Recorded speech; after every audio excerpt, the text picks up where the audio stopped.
Hey Danny, how did it go for you the first time you fell in love? Hey Casey, why are you asking me this? Well, I've just been reading this book and it's been making me think. Okay. I mean, it wasn't great. Well, at least it didn't involve, war and blowing off knees and running away from the army and rowing 35 kilometers to Switzerland. Oh god.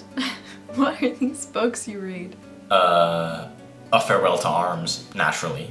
Only, the best first love story of all time. Okay, let's see if we still feel that way by the end of the episode.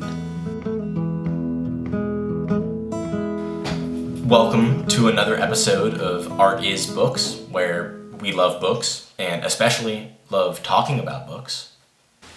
Today we'll be talking about A Farewell to Arms. This is Hemmingway's second ever published novel, and it is a fictionalized narrative of his experience in Italy during World War I. Most Americans have probably been coerced into reading Hemingway for school at some point, and that can put a sour taste in your mouth. But bear with us, because this is a remarkable story. A Farewell to Arms is both my and Danny's favorite Hemingway novel. It's really a story of the world growing up. But before we dig too deep, let's take a moment to look at exactly who Hemingway was.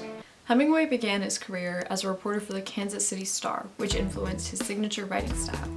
He was obsessed with war even as a young kid and served as an ambulance driver in World War I in Italy when he was badly injured. After the war, he began his career as a fiction writer and became part of a group of American expatriates living in Paris. Hemingway spent the rest of his life living in the American West and the Caribbean, as well as traveling the rest of the world. He died on July 2nd, 1961, from a self-inflicted gunshot wound to the head at his home, Ketchum, Idaho. Hemingway is known for his sparse writing and semi-autobiographical novels, dealing with themes like death, violence, war, and, of course, love. Farewell to Arms, first published in 1929, is a first-person account of an American, Friedrich Henry, serving in the Italian army as a lieutenant of the ambulance corps. Wait, does this mean footnote on World War I? Okay, fine. Go ahead, Casey. Yes! For those of you who have forgotten your world history class, fret not, historian Casey has arrived. World War I began following the assassination of Archduke Franz Ferdinand in 1914. This triggered a series of alliances and declarations of war pitting the Central Powers, Germany, Austria-Hungary, Bulgaria, and the Ottoman Empire, against the Allied Entente, France, Great Britain, the United States, and of course Italy.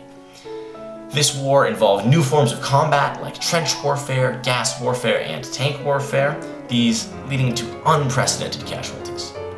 This war totally changed what warfare meant around the world. No longer was it quick victories full of glory and triumphant parades, but the mechanized slaughter of human beings. Okay, but back to Hemingway. World War I sets the stage for this novel not only as its setting, but also thematically. The great horrors of the war brought a new meaning to death and modernity, with all of its industrial might. Wars could no longer be won, only ended. Hemingway was only 18 years old when he lived in Italy, and came to maturity alongside the world discovering violence and love. As we will see shortly, Hemingway learned that love, like war, cannot be won. Warning, spoilers incoming. As Danny mentioned, this story follows Friedrich Henry, an American working as an Italian ambulance driver in World War I. He gets injured by a mortar shell and ends up in a hospital where he falls in love with one of the nurses, an older woman named Catherine, and their relationship is, let's say, fraught from the beginning, but they're acutely aware of the ways in which the war makes their relationship particularly fleeting and uncertain. Catherine is kind of the archetypical lover for Hemingway. She's recently lost her fiancé to the war, but she finds new love through Henry and nurturing him back to health. But their first romantic sojourn ends on kind of a tense note when she gets pregnant and Henry has to return to the battlefront. The book follows Hemmingway, or rather we should say Henry, through conversations with his fellow soldiers. These conversations are short splurts of dialogue in which Hemmingway captures and conveys the feelings of his fellow soldiers, ranging from discouraged to highly passionate and excited about the war. The soldiers are young and grapple with the reality of warfare. They are proud and want a victory for their nation, but also want to go back home after years of battle. Things boil over when the Italian army are forced to retreat from the Austrian army. The Italians just can't accept retreat. They're like children being told for the first time that they can't have everything that they want. In fact, the idea of failure is so alien to them that the soldiers start turning against the officers who led the retreat. Henry is caught in this slaughter, but before he can be executed by the very people that he's fighting for, he jumps in a river and swims home back to Catherine. The two leave behind their lives as soldier and nurse, their friendships, and Italy to escape to Switzerland. That is where Catherine will have her baby. Wait, food for thought already? We haven't even finished the plot summary. Welcome to Food for Thought. Here we are in a German brewery in very southern Germany in Freiburg. Here I am, I'm eating some Nudeln with mushrooms, with champignon. Over here we have some delicious potato salad and ravioli. And some, of course, some schnitzel over here. All this food, it's very comforting, it's very delicious. And I hope you enjoy watching us eat it with some of this delicious beer. Okay, I will allow the interruption only because that looks very tasty, and also it is very fitting because Switzerland is a land of comfort for the pair. The minute they successfully reach, they stop and have a huge breakfast and are arrested shortly after. Catherine grows her hair out and Hemmingway grows a beard, and this hair represents the cocoon that separates them from the rest of the world and the war. This book has social, political, and historical importance. In some ways, Hemingway's entire career is defined by looking back at the realities of World War I, especially the way that death just completely surrounded it. Now, this death was not just of people, but of a way of being. For Hemingway in particular, this is the death of the masculine capacity for there to be glory in violence. This desire for an enchanted masculinity is one that reoccurs in almost every single one of Hemingway's texts, from Jake's infertility and his obsession with bullfighting and The Sun Also Rises, to the obsession with needing to catch a lion in The Short, Happy Life of Francis Macomber. One motif for death that reoccurs throughout the novel is the rain, which is the cause of the mass cholera outbreaks at the beginning of the novel, but finds its strongest moments in the intimacies between Catherine and Henry.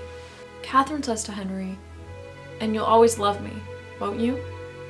"Yes." "And the rain won't make any difference?" "No." What does the rain have to do with their love? Well, with all the deaths surrounding the couple, they know that the odds are that they won't live happily ever after. I mean, who does? Especially with all the odds against them. But that's what Catherine and Henry are learning. And yet they still choose to be in love anyways. They decide that even though their lives will be nothing but mistake after mistake, ending in sadness, they will be worth it in the end. That's beautiful, and probably what made me love this novel so much the first time I read it, when I was 18 and in love for the first time. But that's also brutal when we think of the final scene in the story, a scene which Hemingway had to rewrite over 30 times.